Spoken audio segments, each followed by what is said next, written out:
Jika Anda merasa selama ini atau belakangan ini sering menjadi korban fitnah, ada baiknya video ini Anda simak sampai selesai.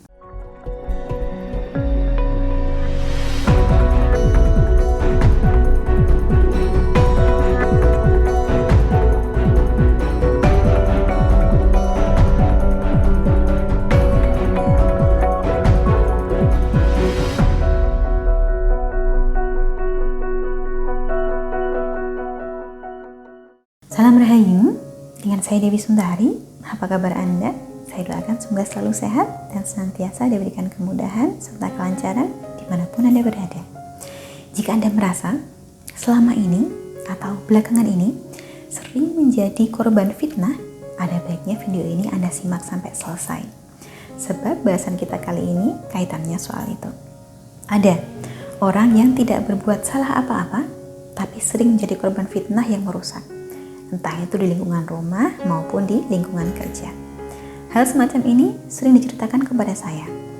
Akibat fitnah tersebut, dirinya dimusuhi, tidak punya teman, dikucilkan, serta disudutkan.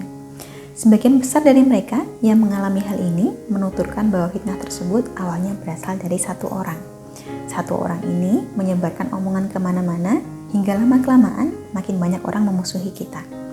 Malangnya, dalam situasi seperti ini, seringkali kita tidak punya kesempatan untuk membela diri. Kadang malah berusaha membela diri, kita justru makin dimusuhi.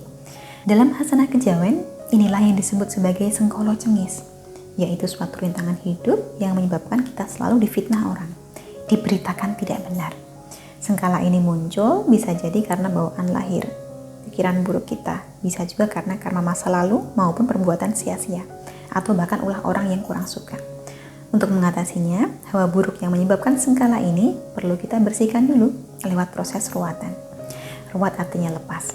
Diruwat artinya dilepaskan, dibebaskan atau dibersihkan dari selubung energi negatif yang menyebabkan fitnah dan kesialan.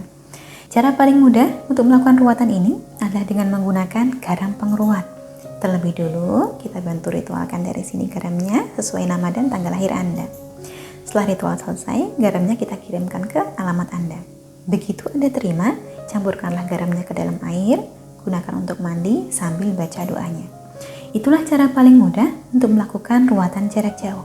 Harapannya, setelah ruwatan ini dijalankan, hidup lebih banyak diberikan kemudahan, bukan kesialan.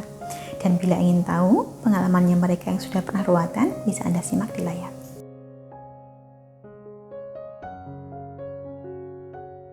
Bila saat ini fitnah memang sudah terlanjur terjadi, maka mau tidak mau tetap perlu kita hadapi.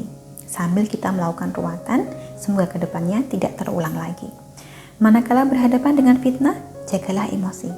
Tetap tenang, tidak perlu bereaksi secara berlebihan. Kalau orang yang menebar fitnah ini Anda marahi, biasanya malah situasi jadi makin parah lagi. Bukannya orang melihat Anda sebagai korban, orang justru menganggap semua hal buruk yang dikatakan tentang Anda adalah benar. Bila perlu, kumpulkan bukti bahwa Anda tidak bersalah, terutama jika fitnah ini menyangkut hal-hal yang dapat menimbulkan hukuman bagi Anda. Tidak perlu merasa takut selama Anda tidak menyakiti siapapun. Tidak perlu merasa kecewa karena tidak dipercaya oleh lingkungan Anda. Cepat atau lambat kebenaran akan terungkap juga. Tidak perlu merasa benci secara berlebihan pada orang yang telah menyebar fitnah ini, karena benci tersebut hanya akan menggerogoti diri kita sendiri. Kita terpuruk karena diberitakan tidak benar. Sementara orang yang memberitakan kebohongan tersebut bersikap santai saja tanpa beban. Jadi tidak perlu berkecil hati. Semoga fitnah ini lekas teratasi dan semoga lekas dibukakan hati orang ini supaya tidak menjadikan korban lain lagi. Untuk Anda, senantiasa saya doakan agar selalu dijauhkan dari orang yang mudah menebar fitnah. Akhir kata, dari saya cukup sekian. Terima kasih banyak untuk Anda yang telah menyaksikan. Bila ada pertanyaan lebih lanjut seputar ruwatan, bisa Anda hubungi nomor yang tertera di layar. Termasuk bila Anda tertarik untuk melakukan ruwatan dengan garam pengeruat. Tandanya Anda perlu diruat adalah bila situasi di fitnah ini terjadi sudah berulang kali, bukan baru sekali ini. Jadi seumur-umur Anda sudah sering menjadi korban fitnah oleh orang yang berbeda-beda. Itulah tandanya Anda pengaruh sengkala. Sekian dari saya, sampai jumpa di kesempatan selanjutnya dan salam Rahayu.